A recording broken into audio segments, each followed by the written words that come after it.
പിതാവിൻ്റെയും പുത്രൻ്റെയും പരിശുദ്ധാത്മാവിൻ്റെയും നാമത്തിൽ ആമേൻ. എൻ്റെ പ്രിയപ്പെട്ടവരെ, ഇന്ന് ഫെബ്രുവരി 26 വ്യാഴാഴ്ച, അമ്മേ പരിശുദ്ധ അമ്മേ, അമ്മേ പരിശുദ്ധമേ, ദൈവമാതാവേ, കൃപാസനത്തിലൂടെ ഞങ്ങൾക്കും ഞങ്ങളുടെ ദേശത്തിനും അമ്മ മധ്യസ്ഥം തേടി തന്ന എല്ലാ അനുഗ്രഹങ്ങൾക്കും കൃപകൾക്കും ഞങ്ങളിപ്പോൾ ഹൃദയം നിറഞ്ഞ നന്ദി പറയുന്നു. അമ്മേ പരിശുദ്ധമേ, ദൈവമാതാവേ, 2004 ഡിസംബർ 7 ഉച്ചകഴിഞ്ഞ് 2:30 കൃപാസനത്തിൽ സംഭവിച്ച അമ്മയുടെ പ്രത്യക്ഷപ്പെടലിനെ കുറിച്ച് തിരുസഭയ്ക്ക് സമർപ്പിച്ചിരിക്കുന്ന പഠനരേഖകളുടെ മേൽ സഭാത്മകമായ പഠനം ആരംഭിക്കുവാൻ ഞങ്ങൾ പ്രാർത്ഥിക്കുന്നു. അമ്മേ പരിശുദ്ധമേ, ഭൂസ്വർലോകങ്ങളുടെ രാജ്ഞിയായ അങ്ങേയ്ക്ക് ഭൗമസംരക്ഷണത്തിനായി പ്രപഞ്ചപ്രകൃതിയെ തന്നെ തിരുസഭ പ്രതിഷ്ഠിക്കുവാൻ ഈ പ്രത്യക്ഷീകരണം വഴി ഇടയാക്കണമേ. പരിശുദ്ധമേ, ജപമാല മാതാവേ, സകല കൃപാസനം പ്രാർത്ഥനയോടും ചേർത്ത് ഞങ്ങളിപ്പോൾ പ്രാർത്ഥിക്കുന്ന ഈ കുടുംബത്തിന്റെ പ്രത്യേക നിയോഗം പറ മക്കളെ.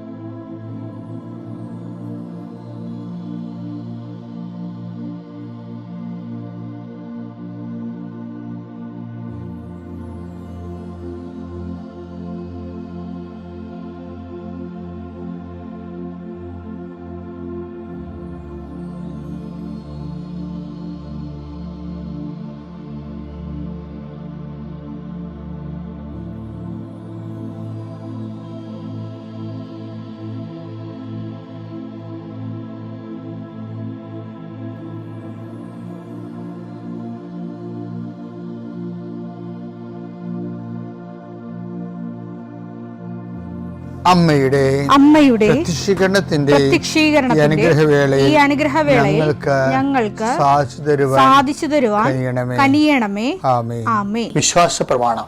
സർവശക്തനായ പിതാവും ആകാശത്തിന്റെയും ഭൂമിയുടെയും സൃഷ്ടാവുമായ ദൈവത്തിൽ ഞാൻ വിശ്വസിക്കുന്നു.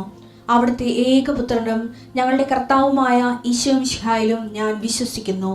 ഈ പുത്രൻ പരിശുദ്ധാത്മാവിനാൽ ഗർഭസ്ഥനായി കന്യകാമറിയത്തിൽ നിന്ന് പിറന്ന് പൊന്തിയോസ് പീലാത്തോസിന്റെ കാലത്ത് പീഡകൾ സഹിച്ച് കുരിശിൽ തറയ്ക്കപ്പെട്ട് മരിച്ച് അടക്കപ്പെട്ട് പാതാളങ്ങളിൽ ഇറങ്ങി മരിച്ചവരുടെ ഇടയിൽ നിന്ന് 3-ാം നാൾ ഉയർത്ത് സ്വർഗത്തിലേക്ക് എഴുന്നള്ളി സർവശക്തിയുള്ള പിതാവായ ദൈവത്തിന്റെ വലതുഭാഗത്തിരിക്കുന്നു.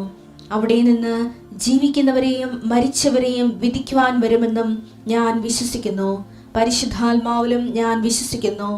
വിശുദ്ധ കത്തോലിക്കാ സഭയിലും പുണ്യവാന്മാരുടെ ഐക്യത്തിലും പാപങ്ങളുടെ മോചനത്തിലും ശരീരത്തിന്റെ ഉയർപ്പിലും നിത്യമായ ജീവിതത്തിലും ഞാൻ വിശ്വസിക്കുന്നു. ആമേൻ. സുഖസ്ഥനായ ഞങ്ങളുടെ പിതാവേ, അങ്ങയുടെ നാമം പൂജിതമാകണമേ. അങ്ങയുടെ രാജ്യം വരണമേ. അങ്ങയുടെ തിരുമനസ് സ്വർഗത്തിലെ പോലെ ഭൂമിയിലും ആകണമേ. അന്നു വേണ്ടുന്ന ആഹാരം ഇന്ന് ഞങ്ങൾക്ക് തരണമേ. ഞങ്ങളോട് തെറ്റ് ചെയ്യുന്നവരോട് ഞങ്ങൾ ക്ഷമിക്കുന്നത് പോലെ ഞങ്ങളുടെ തെറ്റുകൾ ഞങ്ങളോടും ക്ഷമിക്കണമേ.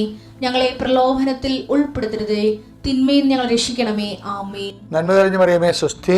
കർത്താവ് അങ്ങയുടെ കൂടെ സ്ത്രീകളിൽ അങ്ങ് അനുഗ്രഹിക്കപ്പെട്ടവളാകുന്നു. അങ്ങയുടെ ഉദരത്തിൻ ഫലമായി ഈശോ അനുഗ്രഹിക്കപ്പെട്ടവനാകുന്നു. പരിശുദ്ധ മറിയമേ, തമ്പുരാന്റെ അമ്മേ, പാപികളായ ഞങ്ങൾക്ക് വേണ്ടി ഇപ്പോഴും ഞങ്ങളുടെ മരണസമയത്തും തമ്പുരാനോട് അപേക്ഷിക്കണമേ. ആമേൻ. കർത്താവേ, നിന്റെ ഉന്നതമായ നാമത്തിന് സ്വസ്ത്രം ചെയ്യുന്നു. കർത്താവേ, നിന്റെ വിശുദ്ധ പൗരോഹിത്യത്തെ മഹത്വപ്പെടുത്തണമേ. കർത്താവേ, സഭയിലുള്ള സാന്നിധ്യം പ്രകടമാക്കണമേ. 40 വർഷം ഞാൻ അർപ്പിച്ച കൃപാനയുടെ യോഗ്യതയാൽ കൃപാസ്ഥാനത്താറെ ജീവനോടെ പ്രത്യക്ഷപ്പെട്ട പരിശുദ്ധ അമ്മയുടെ മാധ്യസ്ഥത്തിൽ ഈ പ്രാർത്ഥന പ്രതീക്ഷിച്ചുകൊണ്ട് ലോകം മുഴുവനും വിവിധ സ്ഥലങ്ങളിൽ ജാഗ്രതയോടെ ഇരിക്കുന്ന ഓരോ മകൻ്റെ മേലും മകളുടെ മേലും കർത്താവേ, നിന്റെ തിരുമുറിവാർന്ന വലതുകരം ആണിപ്പെടുന്ന അത്ഭുതകരം വെക്കണമെന്ന് പ്രാർത്ഥിക്കുന്നു.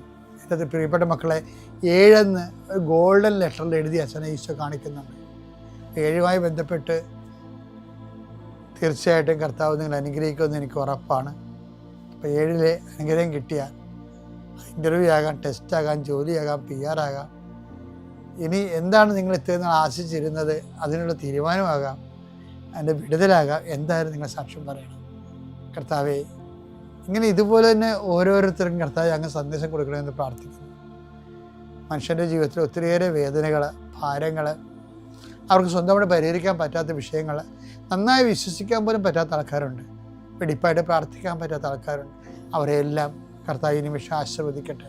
കർത്താവ് യാത്ര ചെയ്യുന്ന മക്കൾ, കർത്താവ് ഇൻ്റർവ്യൂ ഉള്ള മക്കൾ, കർത്താവ് പരീക്ഷ എഴുതുന്ന മക്കൾ, അനേകം മക്കൾ ആശീർവാദം വാങ്ങിച്ച് പോയിട്ടുണ്ട് പരീക്ഷ എഴുതാൻ വേണ്ടി. അവരെല്ലാം കർത്താവെ ആശീർവദിക്കണം. നിത്യം പിതാവും പുത്രനും പരിശുദ്ധാത്മാവും നീക്കാമേ. എൻ്റെ പ്രിയപ്പെട്ടവരെ, ഉടമ്പടിയുടെ ഘടന കർത്താവ് എൻ്റെ മനസ്സിൽ പരിശുദ്ധാത്മാവ് നൽകിയ ഒരു ഘടനയാണുള്ളത്. എന്താ പറയണത്? ഞാൻ എൻ്റെ പിതാവിൻ്റെ കൽപ്പനകൾ പാലിച്ച്, അതല്ലേ ഉടമ്പടി എന്ന് പറയണത്. ഞാൻ എൻ്റെ പിതാവിൻ്റെ കൽപ്പന പാലിച്ച് അവിടുത്തെ സ്നേഹത്തിൽ നിലനിൽക്കുന്ന പോലെ എൻ്റെ കൽപ്പനകൾ പാലിച്ചാൽ നിങ്ങളും എൻ്റെ സ്നേഹത്തിൽ നിലനിൽക്കും. യോഹന്നാൻ 15:10 ഞാൻ എൻ്റെ പിതാവിൻ്റെ കൽപ്പനകൾ പാലിച്ച്, ഞാൻ എൻ്റെ പിതാവിൻ്റെ കൽപ്പന പാലിച്ച് അവിടുത്തെ സ്നേഹത്തിൽ നിലനിൽക്കുന്നത് പോലെ, അവിടുത്തെ സ്നേഹത്തിൽ നിൽക്കുന്ന പോലെ നിങ്ങൾ എൻ്റെ കൽപ്പനകൾ പാലിച്ചാൽ, നിങ്ങൾ എൻ്റെ കൽപ്പന പാലിച്ചാൽ എൻ്റെ സ്നേഹത്തിൽ നിലനിൽക്കും. എൻ്റെ സ്നേഹത്തിൽ നിലനിൽക്കും. അപ്പം നിലനിൽക്കുക എന്നുള്ളത് ആണ് ആധ്യാത്മിക ജീവിതത്തിൻ്റെ ഏറ്റവും വലിയ ത്രട്ടതാണ്, ഏറ്റവും വലിയ മുഖമുദ്രയും അതാണ്. നമുക്ക് പൊതുവെ വരുന്നൊരു വിഷയം എന്താ അറിയാമോ? ഈ ആഴ്ച ഭക്തി ഉണ്ടെങ്കിൽ അടുത്ത ആഴ്ച ഭക്തി ഉണ്ടാകത്തില്ല. അടുത്ത മാസം നമ്മൾ തീർത്ഥാടനത്തിനും പോകും, ലോകത്തിലുള്ള എല്ലാ മലയും കയറും, പുരുഷൻ്റെ വഴി നടത്തി ഇറങ്ങി വരികയും ചെയ്യും, കൃപയിൽ ജീവിക്കുകയും ചെയ്യും.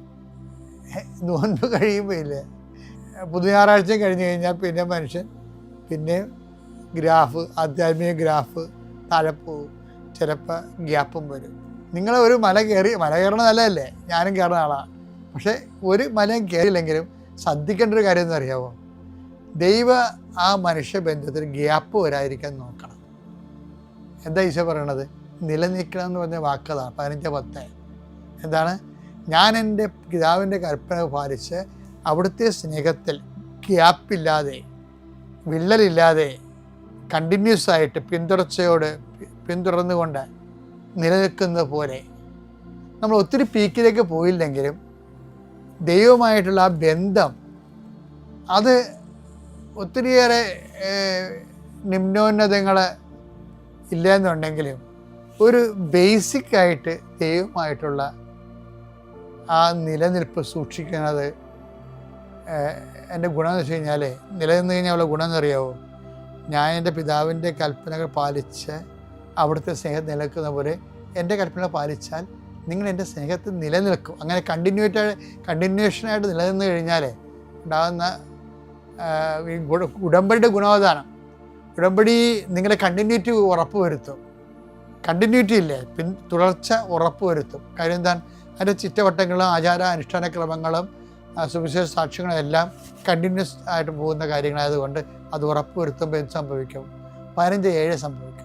യോഹന്നാൻ 15:7. അപ്പോൾ യോഹന്നാൻ 15:7 നിങ്ങൾ എന്നിൽ വസിക്കുകയും, നിങ്ങൾ എന്നെ വസിക്കുകയും, എൻ്റെ വാക്കുകൾ നിങ്ങളിൽ നിലനിൽക്കുകയും ചെയ്യുന്നെങ്കിൽ, നിങ്ങൾക്ക് നിലനിൽക്കുകയും ചെയ്യുന്നെങ്കിൽ ഇഷ്ടമുള്ളത് ചോദിക്കുക, നിങ്ങൾക്ക് ലഭിക്കും.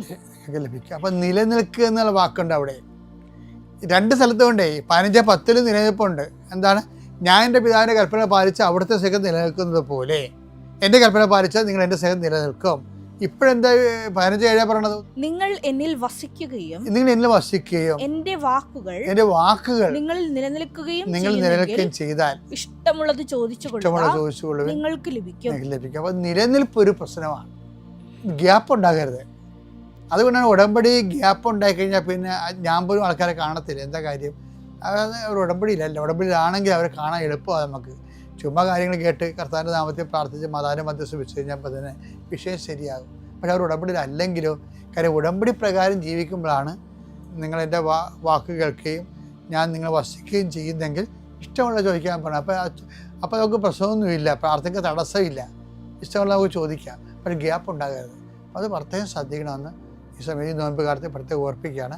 പിതാവിൻ്റെയും പുത്രൻ്റെയും പരിശുദ്ധാത്മാവിൻ്റെയും നാമം.